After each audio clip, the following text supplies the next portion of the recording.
and today I have got a bivvy tent. It goes up on your trekking poles, which is what I wanted to save a bit of weight. But I am going to bring you the good, the bad and the ugly with this tent.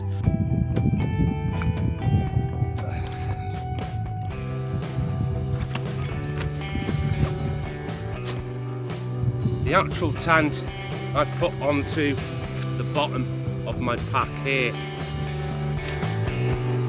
I'm somewhere around 720 grams with just tent and the little sack for it alone.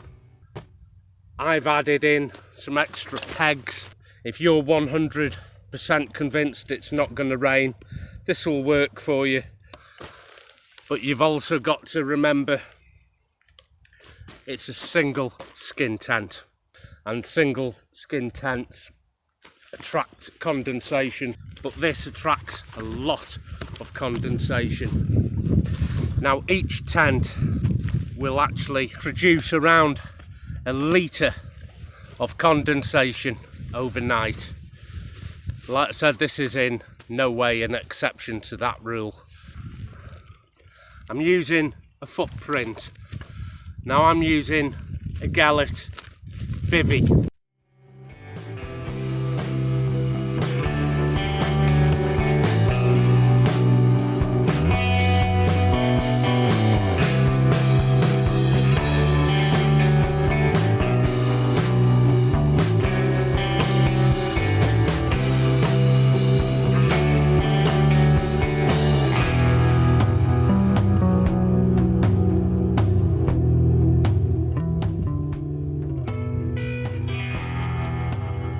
I need to ensure that all the zips for the innet are now fully fastened. I can't give you a pitch time on it. It's pretty quick when I'm not filming it, certainly under 5 minutes. Probably around 3 minutes if I'm desperate.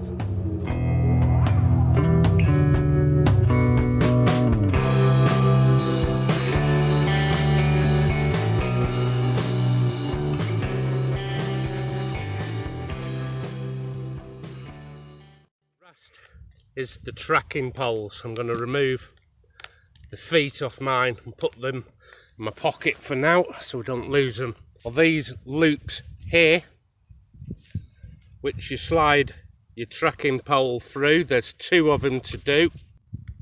That's one of them through, and there's another one to do here. Put that through there and through there. Okay, I've shown you the way other people will show you. I'm going to take this out. It's a pain in the arse. I don't bother with them. Why bother? It's under tension anyway. Comes with 2 rabbit ears to put the end in like that, and on the other end is a webbing with grommets. You choose which grommet you want. This is why I don't give you a measurement to set it.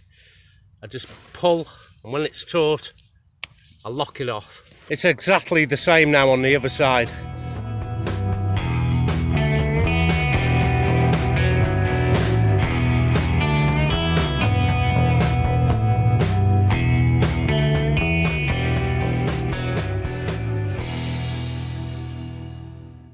Pitching this, or pegging it rather, that is going to make a little extra vestibule space. The actual vestibule door on the lee side, that also needs pegging out. No seam mesh. If I peg this out, it pulls the rain guard over that mesh, and peg that out.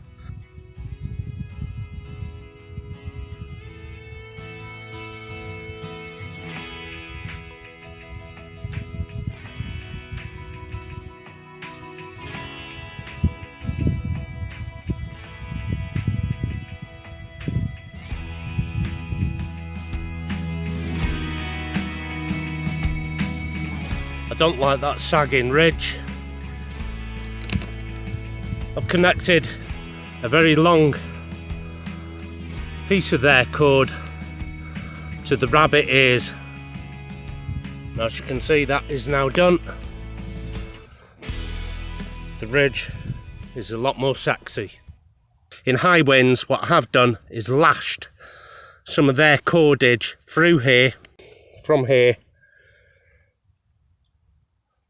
to this loop here, and bring that taut. Hot day.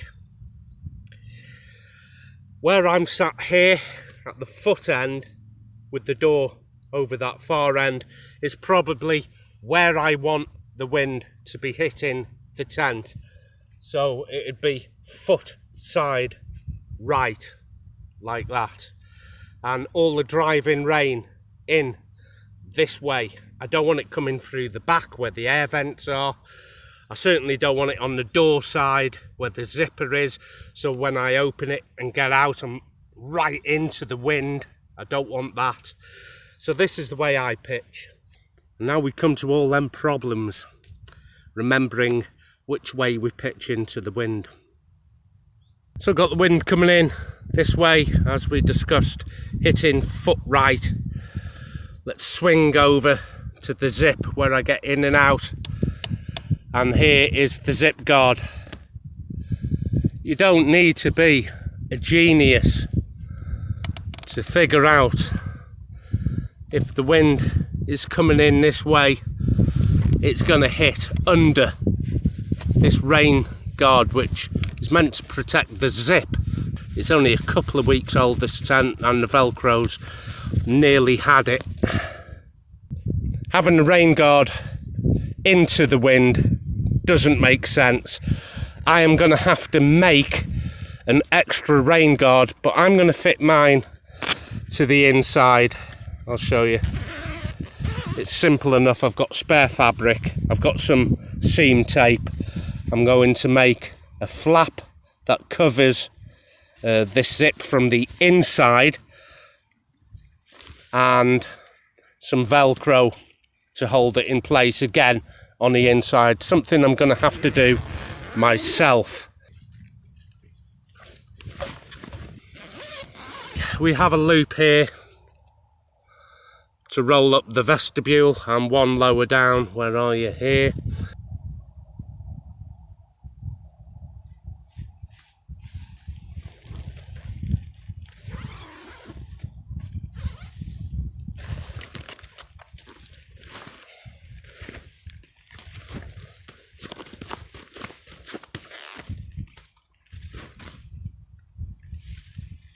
And roll up this inner. And let's reach inside and get this held back. What do you know? There's no loop, nothing to hold this inner. But if I come to my pack, this is why I brought with me a little crocodile clip just for that. Let's get both done together. Use my crocodile camping clip, smooth the edges off so it's not sharp. These are some of the problems I found with this, which have annoyed me for 135 quid anyway. And it's only single skin, condensates. I wished I'd have just bought a double skin, even if it was a little heavier. No lantern loop. Nothing I can hang my LED from. The mesh door on the inside is quite loose, and it's a simple fix. This is how much DD I've got this flapping about. That's annoying. I've got no elbow space there. Let's Velcro it back up. It's only double-sided Velcro, this, which I put on. And I have its counterpart there. And it's just double-sided. So that's how much extra room it's opened out. A lot. Come on, DD. Another thing that's really annoyed me is the foot area. I've got a goose down sleeping bag, covers my feet, the goose down sleeping bag touches the wall of the tent.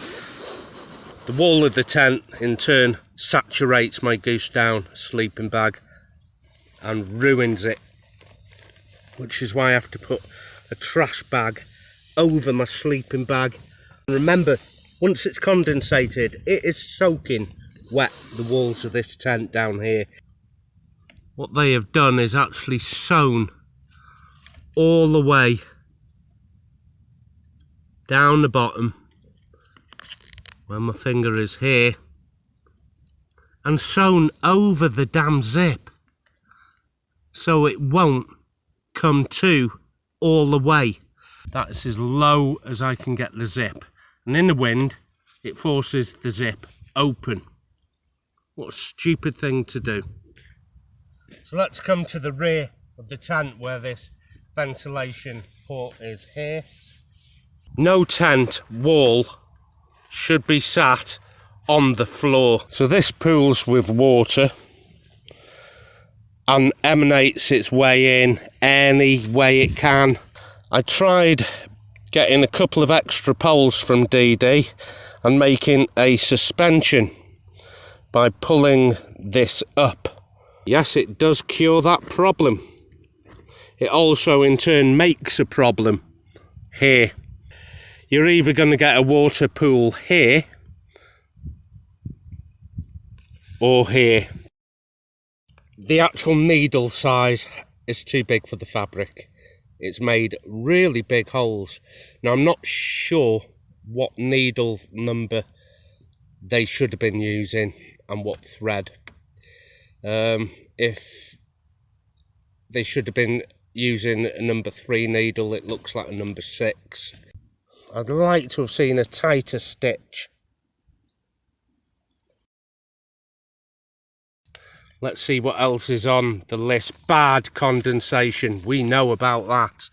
Leaving the outer completely rolled up and just bring the inner down.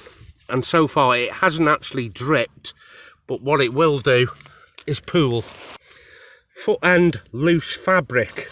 I've got this little bit here, and I think it's just where the girl hasn't got a pair of scissors, but quality control and attention to detail not there. The leaking at the head mesh, well, that's been addressed just by putting the extra tape on. So I've cured the problem of it dripping through here. I've also taped over their version of seam tape with my own seam tape, which is a lot wider. It's 4 centimetres wide. Foot pole stitching is pulling, it says there. See that? You can see the stitching. Just pull the webbing out the way, sew that bit in, sod you, charge them 135 quid. The guy line broke. So the actual lines will break if you use tension knots. These things here are prehistoric. I remember my dad having these on his tent. Van Gogh has no problems putting the best tension gear on their lines. No problems at all. And it's a similar kind of price, Van Gogh and DD. You're falling behind, DD. You're going to get left behind in the marketplace. I'm just going through my list again. No lantern loop. I've addressed that one by having to buy a special tent lantern loop. The mesh door here loose, I've addressed that with Velcro. The rear falls onto the floor where you can see the rain will gather and pool. I've tried to address that, but it's a bad design. The zip to close, somebody sewn over it at the bottom. We saw that. I haven't addressed that. I might be able to get a pair of scissors and just cut off their stitching. The needle, it's too big. There's nothing I can do about that. It's already sewn. Bad condensation, even with the door open. I can combat that, and I'll show you in a different episode. The foot end foot end loose fabric. I can just trim that off, and the foot pole stitching is pulling. There's nothing I can do about that other than to put some waterproof silicone on, some Silflex. It rained for about 5 days, I think.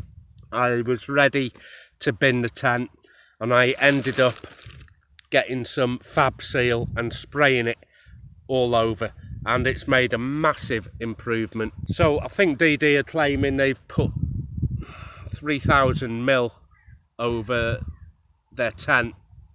That's kind of hard to buy. If they did, they've missed my tent out. I had to get Fab Seal, that cost 13 quid a litre, and I have put the whole litre on this, the whole litre, and now it's watertight. But I think that's me done. I actually bought 2 extra poles here to try and hold the back of that tent up, but like you saw, it just made pooling elsewhere. I had to go out and buy double-sided Velcro, very cheap, very easy fix, something DD could have done. But I'm starting out with all the bad points, and I'm trying to find some good points. I can't find any. If you do have one of these tents, or you do want one, be prepared to recoat it, to go over each and every seam. Get some tape and get that back air vent patched on the outside. Then you might have a good tent. To cure the actual condensation, touching the sleeping bag is simple. I just put the sleeping bag in a bin bag. It's not ideal. I've seen 10 problems, none of them have been addressed. Okay, some of the good points. It's 720 grams with the stuff sack, and with all the modifications and everything in its stuff sack is 1,030 grams. Just a gnat's tiddler over a kilo by the time I finished with it, but you can get away with 720 grams making your own steaks in the field and only travelling with the stuff sack. There's no need to thread this pole through these little loops. I get little benefit from it. It's been up at least 20 times with me, and that's why I know about all its problems. That's why I know I've had to cure them. But 135 quid for a similar price, you could be looking at the Van Gogh Banshee 200, the Van Gogh Trespass 200 also gives you better foot area. I've got a very tight foot area like this to try and get my feet in where my sleeping bag is touching the walls. Something like the Van Gogh Banshee has a big arc at the bottom, so your sides of your sleeping bag aren't touching the walls. I've also had similar tents to the Acto, like the Zephyros. I've had the Starlight, a very similar design. Again, it's low on your feet. Low on your feet equals wet sleeping bag. And all I want is a summer tent, for God's sake. How hard can it be? And it got me thinking, what is it I'm really looking for in a tent? I'm looking for a space that doesn't wet my feet in the sleeping bag. So a wide area and a high area where my feet are nowhere near the sides of the tent. Maybe something like an apex shape like that. Does my ridge really need to sag right down like that so it does touch my feet? It's a little more stealthy, this, but there's not a real requirement. So I could have a flat ridge so the rain will shed a lot better. I like 2 skin tents, an inner and an outer. In America, they are big on putting mesh on the inside and a fabric like this, a ripstop nylon on the outside. In parts of America, it's a hell of a lot warmer than it is in Britain, even in the summer.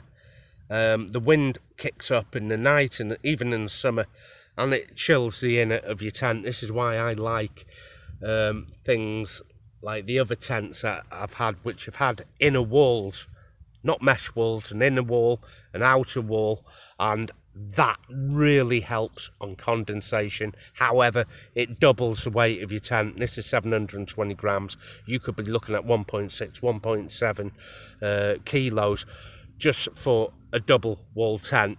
I'm not trying to put you off this tent. I just want to let you know what you're up against.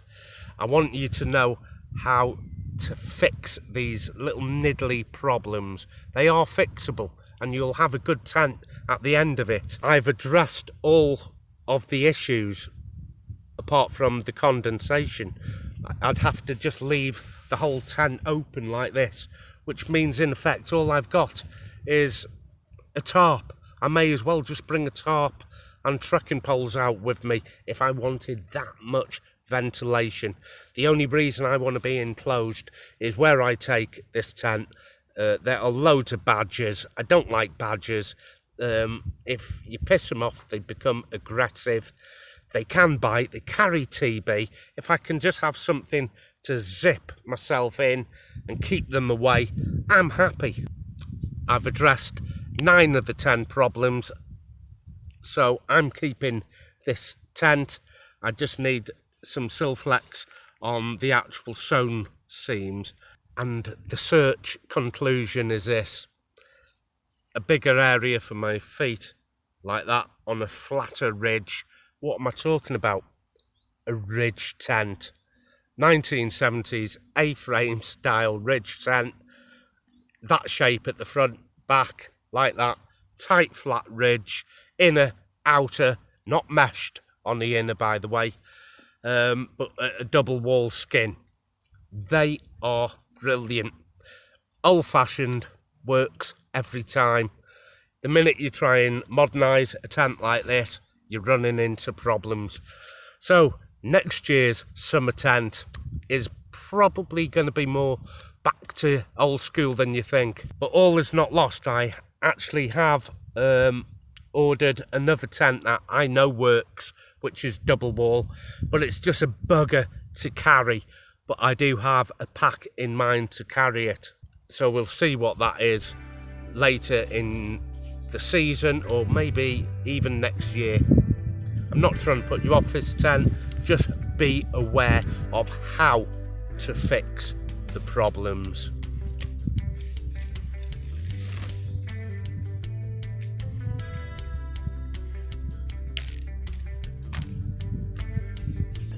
The way I pack mine away now is a loose fill, no rolling with this.